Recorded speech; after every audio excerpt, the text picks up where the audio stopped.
What's going on, everybody? Today I'm going to be talking about my very first draft. It's actually happened on February 20th, 2021.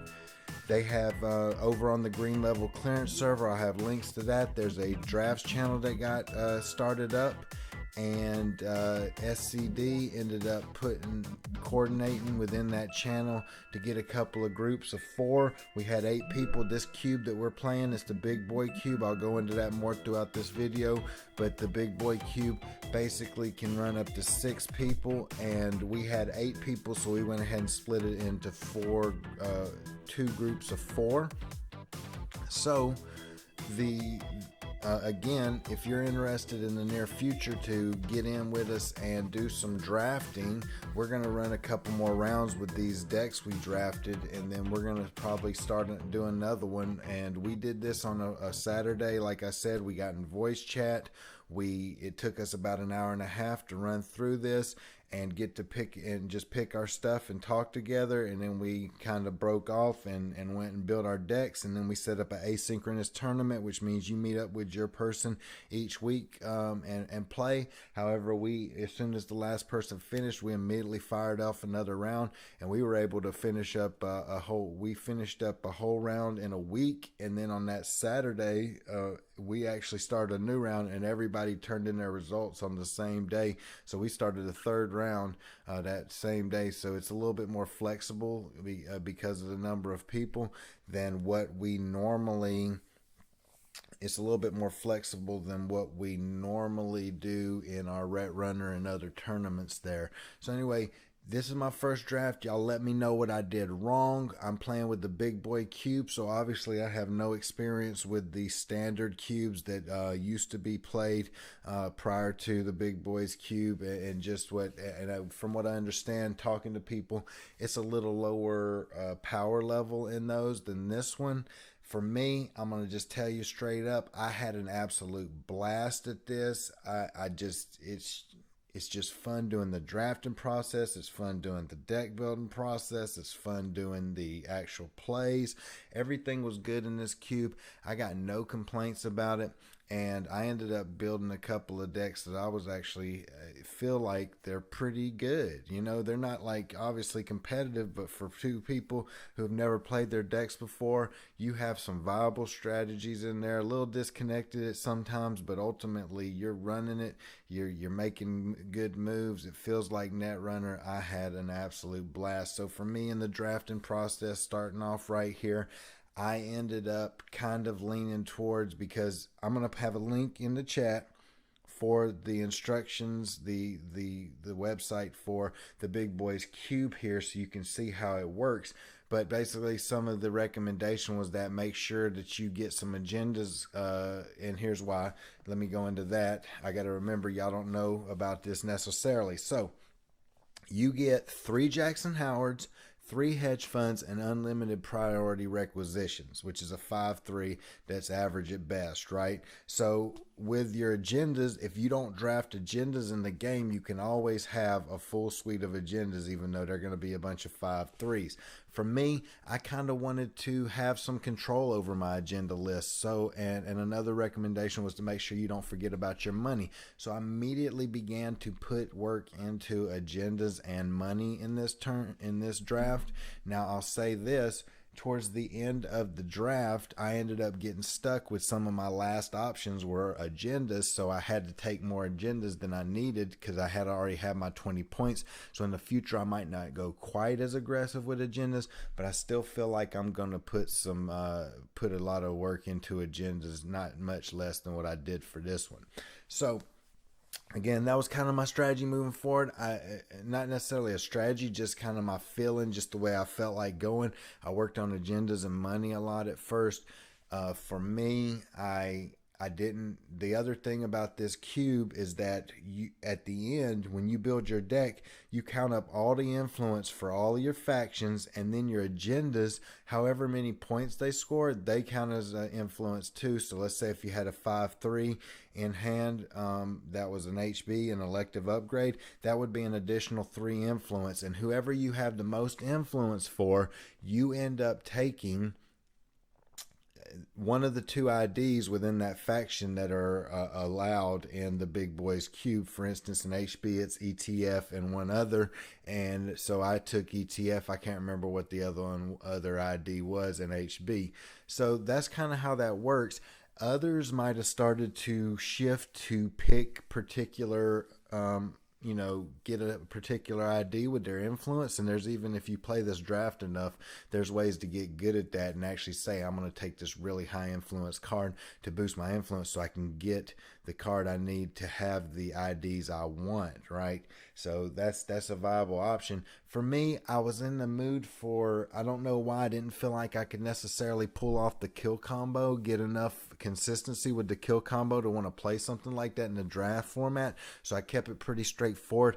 I went for, if I could get 3/2s, if I could get biotics, if I I'm trying to have the ability to score at a decent pace and not be too taxing on my agenda scoring. And then I ended up going almost not meaning to at first, but then eventually meaning to. I ended up going some pretty tax and ice, right? So I pretty much went a decent agenda sweep that wasn't too slow, good money, and tax and ice. So I guess you could call that a glacier style deck, right? So I went glacier on this one, not necessarily planning on it first, but it just kind of how I ended up flowing with it. And so far you can see I'm building up that kind of almost around lunar sand time frame, that red coat style, probably that red coat style HB deck. And again, I didn't really mean to. And again, I think I've already touched on the fact that for me, I don't really put I don't think I've touched on it.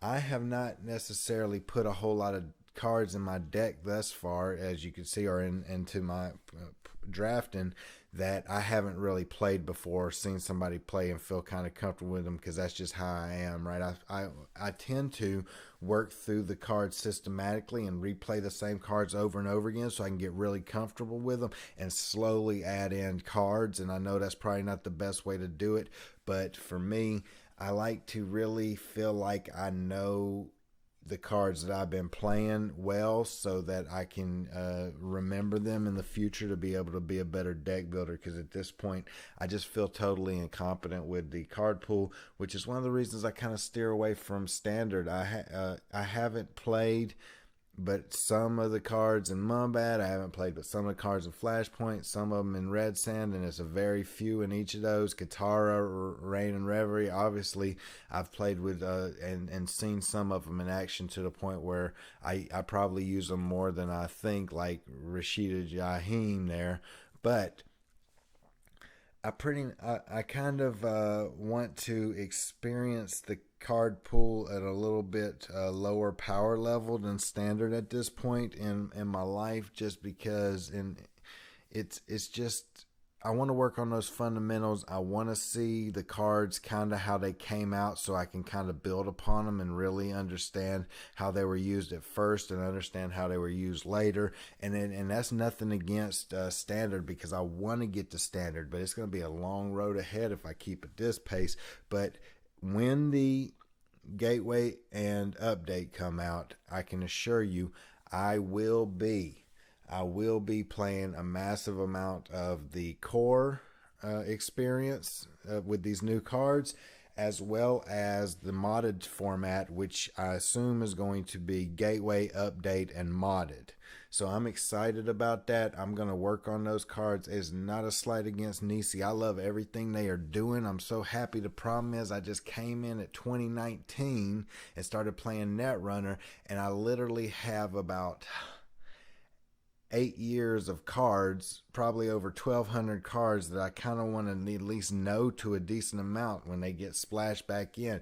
When I want to experience that meta, I want to do all that, and I also want to be good at standard. And you can only got so much time in your life, if you know what I mean. You only got so much time in a day to be able to invest into Netrunner. So at this point, I've chose to experience that original core experience, kind of work through that, and just kind of hold off on standard, even though I have done some modded, which is currently System Core 2019 and the Ashes Cycle. I have played a good bit of that as well, because again, I appreciate Nisi so much and I want to support them, but at the same time I also want to experience the original game that they fell in love with as well. So that's just kind of my heart, and this draft is just another opportunity for me to really step out of my comfort zone, right? As to while I'm picking mostly cards that I already know how to play, when you get down to those last few cards in each draft pack, it ends up letting me go ahead and pull. I have to. It's not let. I have no choice but to pull some card like Attitude Adjustment that I've never played before, or Team Sponsorship, which I've kind of played once or twice, but I have no clue how to use it. Or in Azuma, I have no idea how to use it. Now, the Attitude Adjustment there was probably a blunder, because I've already got 3 Jackson Howards, and after looking at that, I thought maybe I could use. I need more of that, but I think three Jackson Howards suffices. I actually think I remove Attitude Adjustment from my deck. No big deal. I keep somebody else from getting it.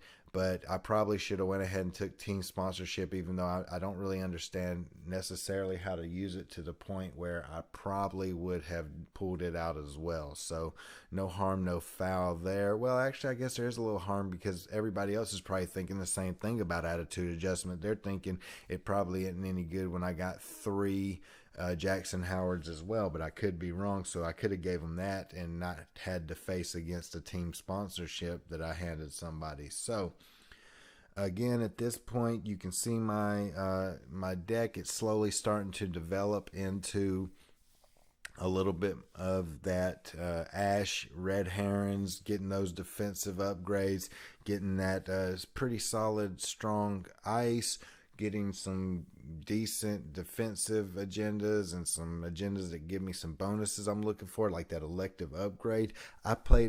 Be looking out for my videos on Terminal Directive. We actually got the cards put into Jinteki and we're working through. Shout out to the dev team, Bob Tomatoes specifically. He came right in and got those images put into Jinteki.net for the Terminal Directive campaign. I'm talking about the cards that are campaign specific.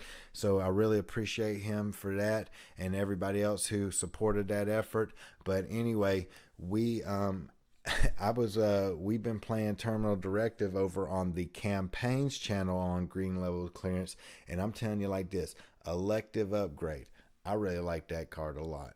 Especially if you could score that early in the game, you basically got 2 Biotic Labors on tap for free, which is a beautiful place to be. Especially, I mean, it's unbelievable. I wouldn't be surprised if that got banned pretty quickly because of its power. I could be wrong, because maybe it's just hard to score a 5-3 off the rip, but I'm going to tell you like this. You get that bad boy out early and scored, next thing you know, you've got 6 3-2s in your deck to pull off with a free biotic labor. That is some really nice power level there. So I'm highly impressed with elective upgrade, and I'm pretty sure I ended up pulling off a victory kind of with it in one of my games here, but I'll have to wait and see. I can't remember for sure. So let's see what else we got going on here. I really like these cards. Anansi, that's one of those that I haven't played much. I haven't played an Anansi before a day in my life, but I've been wrecked by an Anansi so many times playing the little bit of standard that I have. I mean, that's the card I remember the most out of, and I haven't played that much standard, right? But the amount of standard I have played, that Anansi always got me. I was like, this is an amazing card, so I definitely snagged that one up, and I've already been using it to my advantage in the games I've been playing. It's just a wonderful card. And that Endless Eula, I'm gonna tell you like that one's amazing as well. Right here, I probably should have went with something besides a prize set, because it really doesn't go with what I'm trying to do with my deck here. In fact, no wait, I ended up going with the Ice Wall, which is the right call. I'm starting to get me a little bit of early game ice going on here at this point. I feel like I got really strong ice, some really strong ice going on here. I end up taking that spider web all day. I'm continuing to build good medium level ice as well. I've never seen a Cobra before, never played Cobra, so that was one I was kind of checking out there. All the rest of them I'm pretty familiar with. I haven't done much with Oaktown Renovation, but I think I've played it a couple times and I've seen some people do some stuff with it, so I'm not inept with it completely, but definitely don't know how to use it to maximum value, I assure you. So I went ahead and, let's see, got that Viper. I've been playing Viper in Ret Runner. I'm really loving that card as well. So pop up right here. I probably should have went with the Architect. I know Architect's a fave. I haven't got to it in the card pool yet to really know how to use it like I'm probably supposed to. I'm pretty sure you just throw it over R&D and handle business with it. But I like that money, especially with ETF. I gotta go with my. I just like. I'm just an old fashioned guy. Just like things, A lot of times I like them the way the stuff that's worked for me before. I want to believe in it, and so it is what it is. There. Oops, I accidentally hit on Archer, but yeah. So the Archer, that's a nice last grab for me. We are into, I believe, the 4th pack now, and now that I've got that Archer, I'm definitely eventually looking to get that Hostile Takeover. I'm surprised I didn't grab it right away, but I grabbed another NAPD contract, did I? Either that or E. Yep, I snagged that up just to keep up that defensive, but I'm pretty sure that Hostile comes back around to me. So I'm counting up my agendas points right now. That's 6, 9, 12, 14, 16 out of 20 that I need. And again, I don't, I was just going with my gut. I'm not super familiar with all the cards, even though a lot of these I have played before. That's one I've never played with before. Clones Are Not People. I can't remember if that's a really good card or not. I know Power Shutdown has a super combo that was pulled off at one point. Hadn't ever done it, or only seen it happen once, so I don't even know what it is. And so I'm pretty sure I probably should go with that Ash right there. But let's see. No, the Eli. That Eli is where I eventually do that one for sure. That's I wonder which one I go with there. I was just checking those out because I've never used them before. Definitely not a Yagura. Ichi's definitely one that I took that Ichi over to Eli. I don't know about that choice right there. But hey, Ichi's really good. I didn't know it until wait for an upcoming video where I end up finding out just how good Ichi is, and now it's an auto include for me anytime I'm playing HB pretty much because it's a really good card and I didn't know it. It's very taxing, let's put it that way. So I'm learning more and more the economics of the game, and I appreciate it. It's like one of those things where you don't just, it takes a little while. I'm sure other people pick it up faster than me, but I am constantly looking for the ability to make the runner spend a lot of money on a run and then give me a window these days. And that's something that takes practice. That's what this is. It's practice, and it's something that came from me. Again, for y'all new players, again, I'm not telling y'all how to have fun. Y'all have fun however you want, but I'm going to tell you like this. If you can get a lower power level for your card pools, and you can mess around and learn those fundamentals, really play through it at a slower pace and start to grasp those concepts, then I feel like, and I could be totally wrong about this, I don't want to say something that people are going to be like, cause an uproar or anything, but I feel like if you start out and take it slow and don't necessarily go straight up standard off the rip, but you work on those fundamentals in a lower level powered card pool, I feel like at that point, after you kind of master those fundamentals, you can then step into a card pool. And what any card pool comes down to this: you're going to have to make adjustments to your fundamentals based upon the kind of stuff that can happen. Don't get me wrong, I get that. But ultimately, it comes down to knowing your cards, knowing your threats. So once you got those fundamentals down, which you'll continue to improve upon those, and you'll continue to tweak them for each card pool you do, But ultimately, you can step into any card pool with a decent frame of reference of the kind of decisions you need to be making, and you can start to just learn the card pools, learn the threats, so that you can then adjust to making smart decisions based upon those possible threats. That's my feeling. That's how I feel about it. I know it doesn't fit the way we want to. We want stuff fast. We want to get into it, and I do believe there's value. Some people might think a different way than me. Some people might, just want to have fun with the game, and so standard's where it's at. All in, I do think that there is the ability to learn the fundamentals from standard as well. Don't get me wrong, and then you're already up to date on the card pool that you want to be playing. So don't let me deter you, but that's my heart on it. That's my feelings. That's how I roll with it. And again, I just want to let you know that just because you see me rolling around here messing with Ret Runner and messing with the original FFG cards doesn't mean that I ain't all in with Nisi. I love them. I absolutely love what they're doing. I love the I can't wait to get into the new cards here. So and that comes down to a lot of people who are really good players. They got some problems with some of the cards. I don't see any of that at this point. None of it.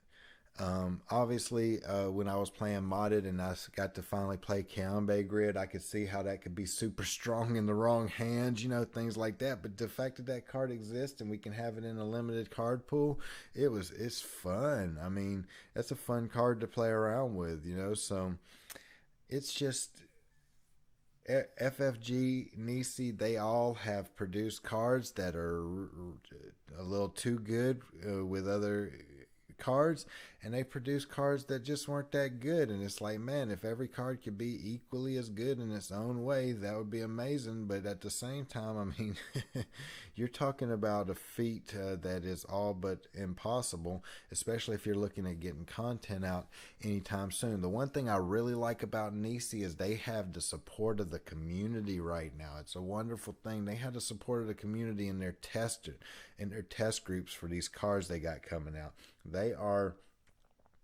People are out there playing with these cards that really know what they're doing and know what they want to see in Netrunner, and they are informing the design team of what they think about power levels and all that kind of stuff. And I think that's super valuable compared to just some folks at the FFG organization, doing some mild play. I don't know how much play testing they did, but it appears that they struggle with that. So I'm hoping as we go into the future, we see some pretty solid content from Nisi as far as power levels to keep everybody happy.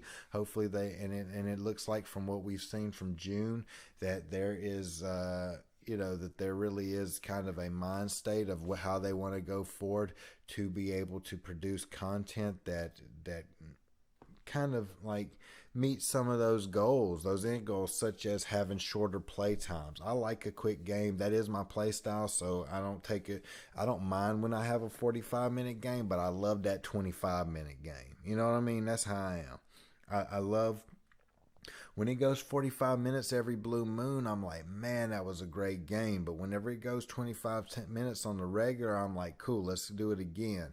And those games are just as fun to me. So I like the direction, and I like the fact that we have real players, real competitive players in the chats, testing those cards, making sure they're good. So shout out to Nisi. And like I said, I will be getting into these new cards. I'm super excited about the what's it called? Scoops week. Super excited about all that coming up here. So definitely get that new, especially if you're a newer player, get into that new core set right there. Get into that. Get back into the modded tournament once that new core set comes out. Let's get some games in. Let's keep training and getting better together, so that one day we can hang with the big boys, hopefully, and girls, big boys and big girls. And so that's just where I'm at in my journey here. I love I still absolutely love Netrunner with a passion, and I wish I had more time to devote to it, but I also have to make smart decisions and handle other stuff. I definitely put in, I'll tell you this, I definitely put in some work at certain points.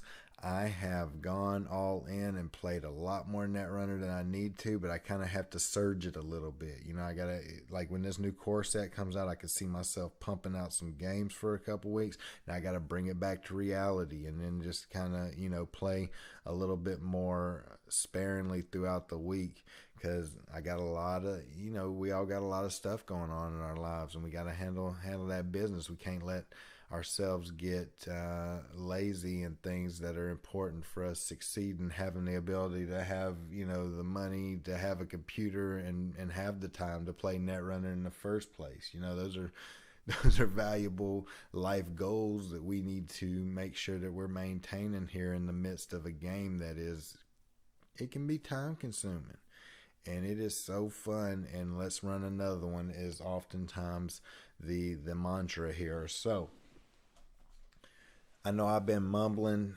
talking philosophically while this has been rolling. I hope that you are able to kind of see what I'm up to with this, my first draft here. I love this. Again, I love the draft.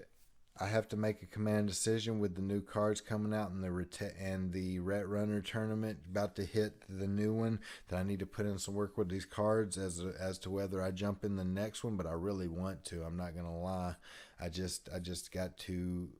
I've also got the Terminal Directive campaign that I'm playing through right now, so I had to make some command decisions on that, but I'll definitely be in one soon. So y'all come on over to Green Level Clearance and check that out. And we're about to wrap up this. First, my first Corp draft here, and I don't think I did half bad. I took some of the generic stuff that everybody's played over and over again. I get it, but hey, it's tried and true, right? It's tried and true, and I know how to play it. All right, this is my deck right here. On the left, I've got the cards I've drafted. On the right, I've got my final deck. As you can see, I added in the 3 Jackson Howards that we have available and the 3 hedge funds, and then I pulled out some cards from the drafted ones, and this is the final outcome. Y'all let me know what you think of this deck. Let me know what I could have drafted better. Let me know what I could have built better from what I drafted, and check out my gameplays coming soon. Talk to y'all later.